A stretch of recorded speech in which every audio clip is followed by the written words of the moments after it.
Welcome to the Creative Faith and Friends podcast, episode number 1. Oh, I got you, there's no reason to chasing payment on my own, 'cause you're here to stay every night and day. I'm delighted 'cause I got you. Welcome to the Creative Faith and Friends podcast, where we talk about art and faith and what happens when you combine the two. I'm your host, Melissa Ohlson from pinkpaperpeppermints.com, and I am so excited to welcome you to episode number 1 of our brand new podcast. Today, we're talking about faith art and if it really is faith art or if it's just, well, art. And we're also talking about creative styles and how to find yours. And we have 2 fun segments at the end of the show that we're introducing, so don't miss the end. Well, welcome to the Creative Faith and Friends podcast. My name is Melissa, and I'm here with my 2 co-hosts, Lauri. Hi, Lauri. Hey, Melissa. And Jessica.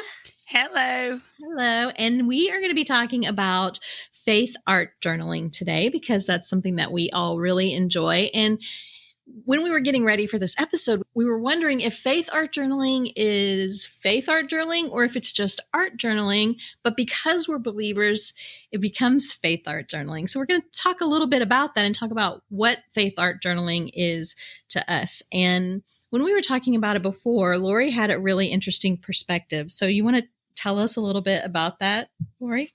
Yes. If I can remember what my perspective was. I don't consider myself a faith art journaler just because I guess really when I got back into the crafty world, it had nothing to do with my faith, though I have a very strong faith. That really wasn't about my faith necessarily. It was just about creating and having a good time. And as I've grown in that, I've started to incorporate my faith a little bit more here and there as I go. So when you do a traveler's notebook journal, you're not necessarily writing out Bible verses, or are you? Not necessarily. Sometimes I am. I have a real good habit of starting something and then never finishing it. So remember we talked before about our supplies that we hoard? I also like to start new things and then move on. So I have, 42 different projects going at once. So I might start a journal thinking I will write scripture in it, and I may for a little bit, but usually it doesn't last very long before I'm moving on to something different. Yeah, me too. I have a little bit of that. That was fun to start. Now, what else can I do? Yes, exactly. Yeah. It's so embarrassing when I do a YouTube video and I'm like, okay, and then I'll show you the rest of this next video. And then somebody emails me a month later. Did you ever do the And I'm like, I don't even know where that journal is now. That's hilarious. That's great. So what about you, Jessica? When you think of faith art journaling, what do you think of? For me, I feel like the process behind all of it started with my faith. And I started Bible journaling years ago is where mine started completely. Mm-hmm. My whole inspiration for that was I'd been sick and was sick. And that was my time with God. And I would get in my Bible and draw or paint. And after I had done that for several months, I moved on to actual journals. And so I still feel like my whole purpose in it is, and y'all hear me say this like Jesus, like the hashtag that you'll commonly see on my Instagram post. My agenda is Jesus. Behind everything I do, I want him present. Now, that doesn't mean that everything I have is going to have a Bible verse or a hymn or a quote that's scripturally, that's a hard word to say sometimes, relevant. But the purpose behind it is my worship with God. And when I'm creating, I just think about if there's beauty in it, then God created it. And that's him through me. If there's not, then that's not from him. Melissa, too, while Jessica was talking, I was thinking about the fact that creating really does not come naturally to me. I have to work at it. Jess is talking about when she'll just sit down and spend time with the Lord and create out of that time. And maybe that's why I don't do that. It's not natural for me at all to create things. I will see something and I'll be able to create something similar, but it doesn't come from within, I don't think. You know what I mean? Like my creativity is more seeing something and then starting there and making my own spin on it. I think a lot of people start off that way. And I think that the more you practice and the more you make things, the more easily that comes to you. Mhm. I think when you first start, and you said that you just got back into creating Mhm. recently, you need a prime to the pump, as they say. You need somebody to say, here's an idea. And I think a lot of people are like that, but I don't think that means that you're not naturally creative. I think that I means you agree. just have to work at it and Okay. practice. Yeah. And Inspiration. Yeah. yeah. And the more that you do it, the more you find yourself not needing that. But I think a lot of people still, one of the things I found so interesting when I first started learning how to do the digital art that I do is hearing other artists that were really miles ahead of where I was Mhm. say that they have to look at inspiration pieces and they have to go to the museum and look at things, or they have to just look at things on Pinterest, that sometimes they need that inspiration. So I think everybody needs that. I just think it's a different level for everybody. Yeah. Well, that makes me feel better. Thank you. And for me, we were talking about this before, but I just think of it as art journaling, because when you look at people's art journals that don't necessarily call them faith journals, they're just expressions of what they're feeling at the time, what they're going through. They're just expressions of how they feel and what they want to get out on the page. But because I'm a believer, what comes out 95% of the time has to do with the Bible and with God and with Bible verses and prayers and things that I'm working out. I can't do it without that. When I go to think about just painting a page, prayer just comes up in me. It's just automatic. Now, I don't know that it's always been that way, but I think that it has, because I started creatively. I started with scrapbooking many, many, many years ago. And even on my scrapbook pages, I used to put Bible verses. If we were playing at the park with the kids, there would be a Bible verse about being outside, or the Mhm. trees will clap their hands or whatever. And I remember yeah. someone commenting on that to me, oh, you're really religious, huh? And I was like, am I? I don't think I am. No. To me, I don't feel like that's religious. It's just such a huge part of who I am and how I Yes. express myself. And with that, I feel like sometimes I start out with a piece, have no intentions of it becoming a, in quotes, religious piece, but then I get close to the end and in my mind, a hymn comes out or a Bible verse. And that's when a lot of my stuff does turn into more of a faith art in the process of creating. Yeah. You weren't planning it, but that's just what comes Right. out. Yeah. Hmm. So I guess faith art is going to be different for everybody. And we called it Creative Faith and Friends because we wanted to talk about creativity and art and faith and friends. So we're going to be talking about all of that in our future episodes. But today, what we thought would be fun would be to talk about your creative art style. And how do you find your style? People ask me that a lot. How do you find your creative style? And I think that it's very much a developing thing, that it develops. Again, the more art you make, the more that style will develop. If you just think about making things, you're not going to get a style as fast as if you actually make something every day. Because every time you make something, you look at it and you go, well, I like that part, but I don't like that part. And it helps you refine that. Mhm. And so I thought it would be fun for us to talk about what we think each other's styles are. So who wants to go first? Oh boy. Okay, I'll go first. I think, Jessica, you have a really collage-y style. You tend to do a lot of collage, which I love, and a lot of layers. And this is just my opinion. You guys can tell me if I'm wrong. And Lauri, your style seems very fun and happy. And you always say that you don't think you're that creative, but you do really creative things that I love. What did you just post from the March prayer journal kit? You posted the little snail that you sewed, and I was like, oh my gosh, so cute. Yes, but of course I got that from someone else. Oh, yeah, you made it your own. You sewed the snail. You didn't get that from someone else. It didn't occur to me to sew the snail when I saw, but then when I saw yours, I was like, that's exactly what you should do with that snail. Yeah, and he's so cute. I know. And he's a he, even though he's pink. Yeah. Hey, he can be a he. Did y'all create a name for him too? No, probably slimy or something. So fun and happy. That's what I think your style is. Okay, yeah, I could get behind that. Okay, you want me to go next? Yeah. All right. I totally agree with your assessment of Jessica's style. I think, yes, Jess, you are real collagey and very artistic, I think. I like that. Very artistic. Yes. I love collage too. It just kind of comes out. Yeah. But yes, I see you're definitely different than I am in the sense of I feel like you're just artsy. I don't know what else to call it besides very artistic. Grungy, artistic. You use a lot of different elements and a lot of different products to make kind of a whole that looks amazing, you know?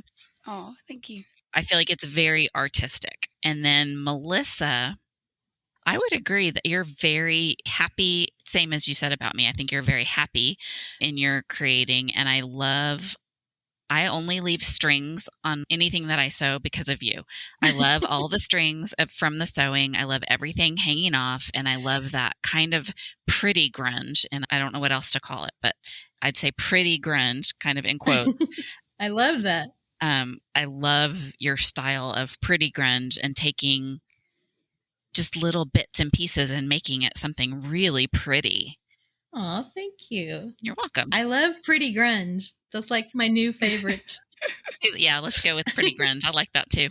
Yeah, and I would agree with that. I was trying to think of a really good adjective for Melissa's stuff, but happy and joyful and jubilant.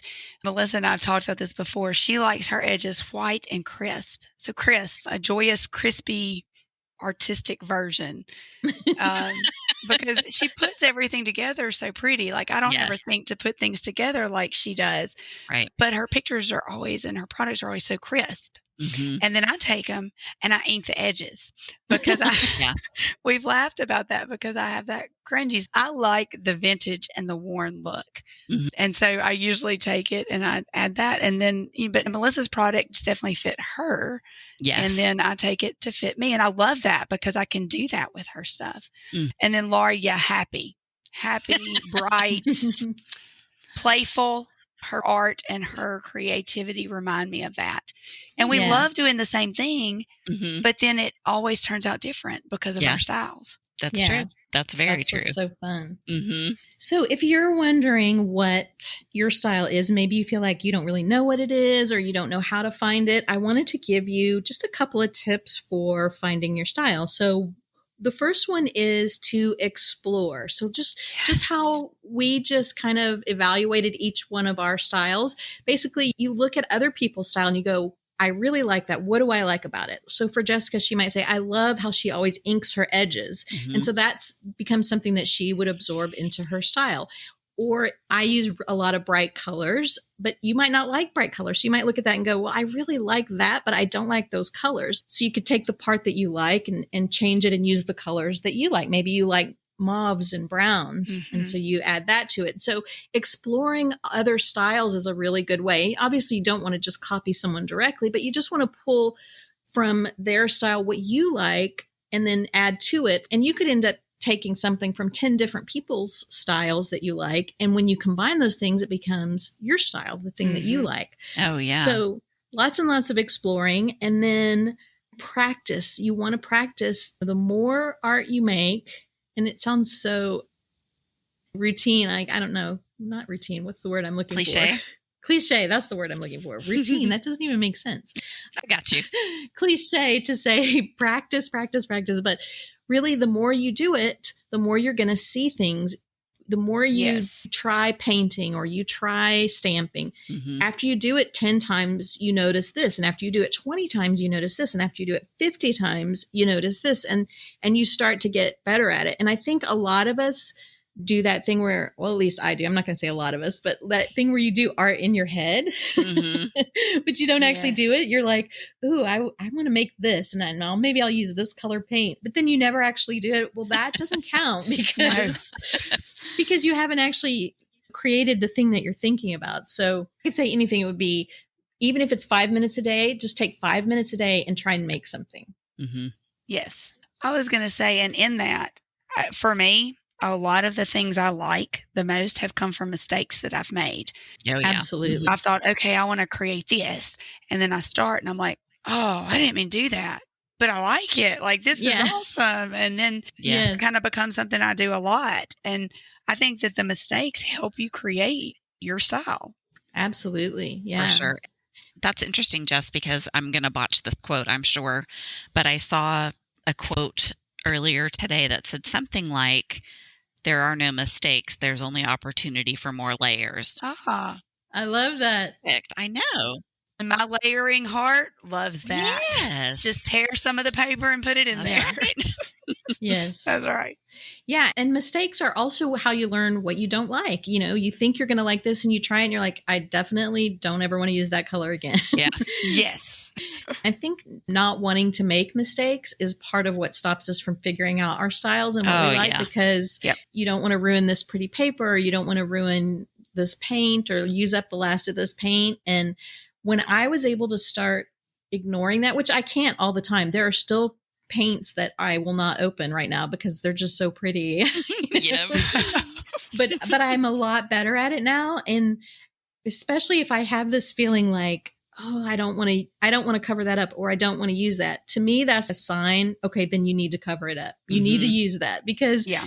it's like that thing that's trying to stop you from doing it is the exact thing that you need to do. That's the thing that you need to do. I don't know if that makes sense, but Oh, No. it makes perfect sense. And I will Yep. tell you, I have literally sat at my desk and said, okay, just use it. You can buy more. If you need more, you Mhm. can buy some more.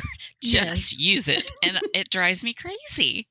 yeah, I've had to do the same thing where I'm just like, just cover it up. Just cover it up. You can cover because you do something pretty and then you're like, I don't want to cover that up, but you need to keep going. You have to keep adding those layers to get the depth that you want or to get the look that you want. So yeah, I totally relate to that. Yep. Well, one of the things that my readers of my newsletter have told me that they really loved was my fun finds, which I haven't done in a while. And I want to try to start sending those out again on Saturdays. But in the meantime, I thought that it would be fun for us to do fun finds at the end of our podcast. So Ooh. we're going to each go around and share with you something fun that we have found this week. And it might relate to what we're talking about, but it might not. It could be an art supply, or it could just be something cool we found at the grocery store or a website or an app. We're just going to share with you fun things that we have found this week. So, Lauri, do you want to go first? Sure. So when we were starting to talk about finding your creative style, I found this fun little website. It is mycreativetype.com, and it's from Adobe, I believe. And it's actually, I wouldn't say it described me perfectly, but it was a really fun quiz to take and gave me kind of some things to think about. So it was fun. I want to try that. That sounds a lot of fun. Yeah. And by the way, I will put all of these in the show notes. So you will be able to find those at pinkpaperpeppermints.com. You can go there and there will be show notes to the episode, and it'll have all the links to everything that we talk about today. So Jess, what is your fun find for this week? Mine is going to be something that I've used quite a bit, but Tomato River paper. I'm probably completely botching the pronunciation of that because of my southern drawl. I've heard it as Tomoe River, but that's all right. I don't know what that's right. Yeah, it is Tomoe River, y'all. Anyway. Yes, let's go with that. I love that as a substrate for anything you do. So I feel like if you're trying to find your style or you have found your style, it is a great paper to work on. You can watercolor on it. You can use acrylic paints on it. You can use spray inks. It is a tough, tough surface. It doesn't seem like it would be. That's so interesting. I know it's super light. It's thin, but it is some kind of tough paper. And I love the crinkly sound that it makes, too, Yes. especially when you paint on it and then Yes. it dries. It's so crinkly. Do you have a good source for that, Jess? Or You can get it on, well, I've got an Etsy source, so I'll put that link in there. sounds great. There's also 2 different weights for it. So if you like a thicker paper that you're not going to see the pages under it, the 68 GSM, I think it is a great weight. But the 52 is just as tough. It's just a little bit thinner.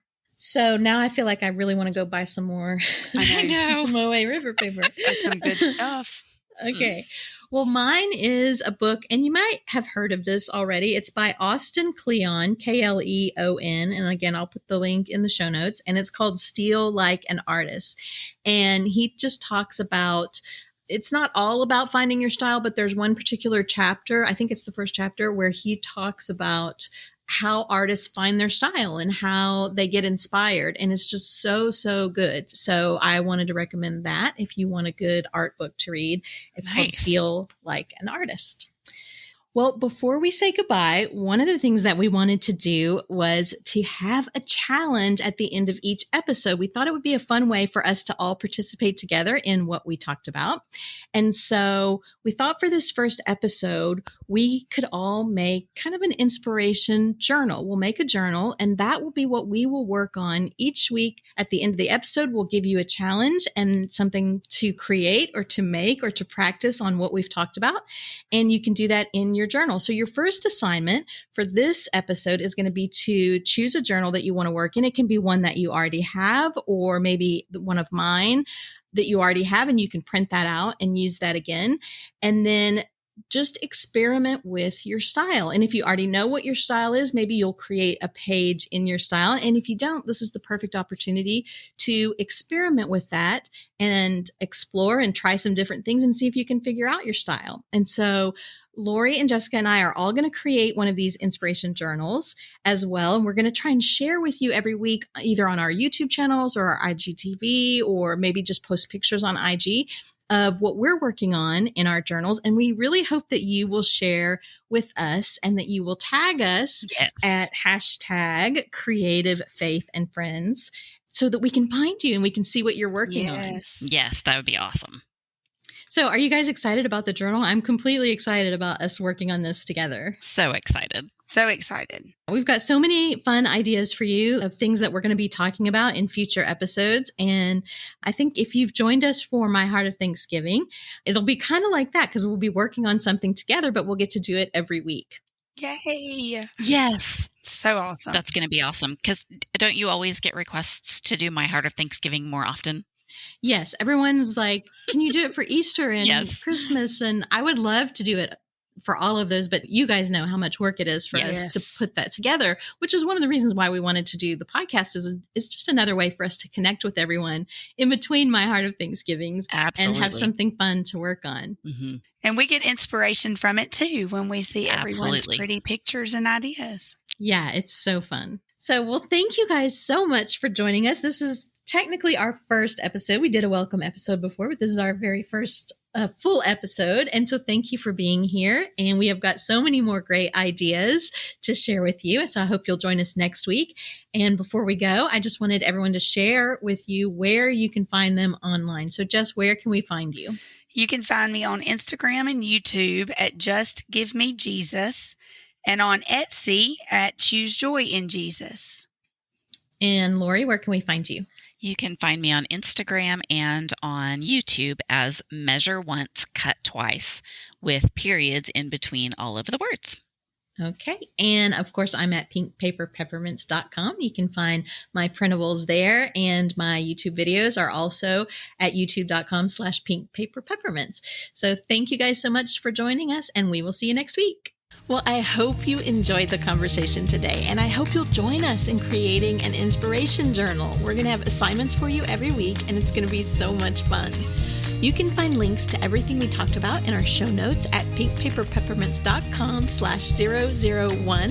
And if you have a moment to leave us a review on Apple Podcasts so that other creative friends can find us, we would be so thankful. Well, I'm Melissa Ohlson, and I hope you have a week filled with peace and grace, and we'll see you next time on Creative Faith and Friends.